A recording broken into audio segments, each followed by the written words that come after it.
세계 증시는 빠르게, 우리 증시는 폭넓게 3분 증시입니다. 연합인포맥스 정윤교 기자와 함께합니다. 안녕하십니까? 안녕하십니까? 네, 먼저 간밤에서 미국 증시 시장부터 정리해 주시죠. 네, 간밤 뉴욕 증시는 일제히 상승했습니다. 시장은 엔비디아 실적을 소화하면서 순환매 양상을 보였습니다. 3대 지수 보겠습니다.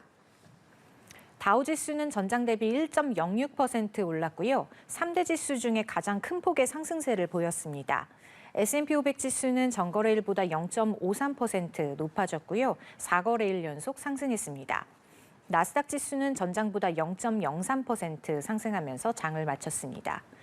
전날 공개된 엔비디아 실적은 호조였습니다.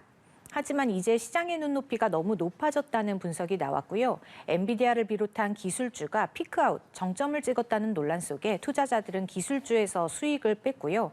트럼프 2기 행정부의 규제 개혁으로 주가 상승이 기대되는 대형주, 경기 활성화의 혜택을 볼 수 있는 순환주에 몰려들었습니다. 비트코인 가격도 사상 처음 9만 9천 달러를 돌파하면서 트럼프 랠리에 다시 불을 붙였고요. 시장의 순환매 양상에도 힘을 보탰습니다. 엔비디아 주가는 당초 3% 하락으로 거래를 시작했지만 장중 2% 가까이 상승했다가 장 막판에는 0.53% 상승으로 오름폭을 줄이면서 거래를 마쳤습니다. 네, 말씀하신 대로 이 돈이 도는 순환매 양상이 나타났다고 하셨는데 기술주는 일제히 약세를 보였네요. 네, 엔비디아는 간밤 소폭 상승하면서 장을 마쳤지만 매그니피센트 7 중에 엔비디아를 제외한 모든 종목이 내렸습니다. 알파벳이 4%대, 아마존이 2%대로 밀려났고요. 애플과 마이크로소프트, 메타, 테슬라도 소폭 하락했습니다. 특히 구글의 모회사 알파벳은 미국 법무부가 구글의 검색 시장 독과점을 회수하기 위해서 웹브라우저 크롬의 강제 매각을 명령하면서 주가가 급락했습니다. 비트코인 최다 보유 기업인 마이크로스트래티지도 16% 빠졌는데요.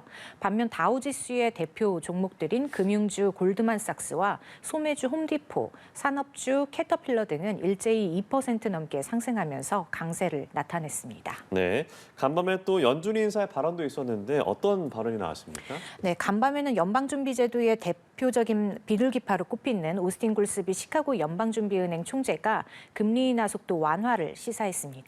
굴스비 총재는 인디애나폴리스에서 열린 한 행사 연설에서 앞으로 1년 정도를 내다보면 기준금리가 지금보다 훨씬 낮아질 것이라고 예상했습니다. 중립금리에 대한 질문에는 지금 우리가 있는 수준보다 훨씬 아래에 있다고 답했는데요.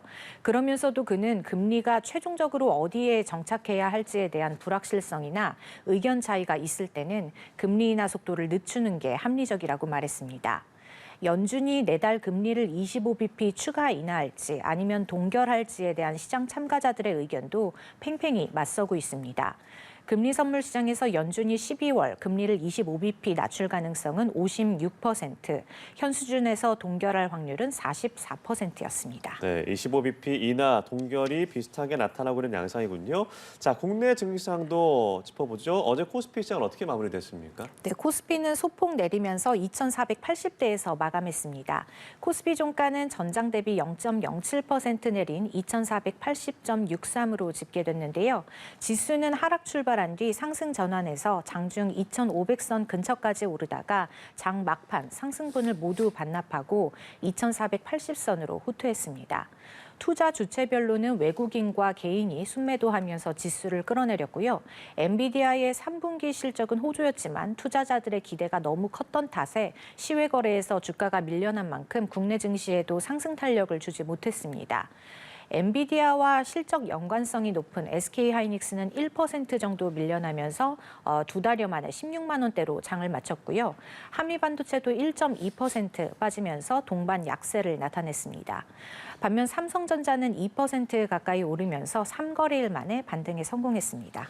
네, 그리고 종목별로 봤을 때 셀트리온이 어제 자사주 매입을 결정을 했는데 올해 들어 5번째라고요? 네, 셀트리온은 어제 1,000억 원 규모의 자사주 매입 결정을 밝히면서 강세를 보였습니다. 셀트리온 주가는 전장보다 1.34% 오른 17만 3,700원에 장을 마쳤는데요. 셀트리온은 오늘부터 3개월간 장내에서 자사주 58만여 주를 주당 17만 1,400원에 매입할 방침입니다. 셀트리온의 자사주 매입은 올해 들어서 5번째고요. 이번 발표로 셀트리온이 올해 매입하는 자사주 규모는 4,250억 원에 달하게 됐습니다. 예, 그리고 코스닥 얘기를 해보면 코스닥의 대장주로 불리는 알테오젠 주가는 롤러코스터를 탔습니다. 어떤 일이 있었습니까? 네, 어제 코스닥 대장주 알테오젠은 증권가 찌라시에 크게 출렁였습니다. 예. 알테오젠 주가는 장 초반 전장 대비 20% 급락했다가 오후 들어서 상승 전환해서 4%까지 올랐고요. 장 막판에는 또다시 내림세로 돌아서서 1.14% 하락 마감했습니다. 알테오젠 주가가 이렇게 큰 변동성을 보인 건 증권가 찌라시 영향이었는데요. 미국의 할로자임이 알테오젠의 특허 소송을 제기할 거란 속칭 찌라시가 투자자들 사이에서 퍼지면서 투자 심리가 급격하게 위축됐고요. 알테오젠이 2천억 원 규모의 상환 전환 우선주를 발행할 거란 우려도 낙폭을 키웠습니다. 알테오젠은 특허 분쟁 가능성도 일축했고 상환 전환 우선주 발행에 대해서도 정해진 게 없다는 입장인데요. 주가가 급락하면서 알테오젠 2대 주주인 형인우 스마트앤그로스 대표는 저가 매수에 나서면서 눈길을 끌었고요. 형 대표가 알테오젠 주식 6만 2천 주를 장내 매수했다는 소식에 알테오젠 주가는 낙폭을 줄였습니다. 네, 알겠습니다. 오늘 말씀 여기까지 들어보죠. 3분 증시 연합인포맥스 정윤규 기자와 함께했습니다. 고맙습니다. 고맙습니다.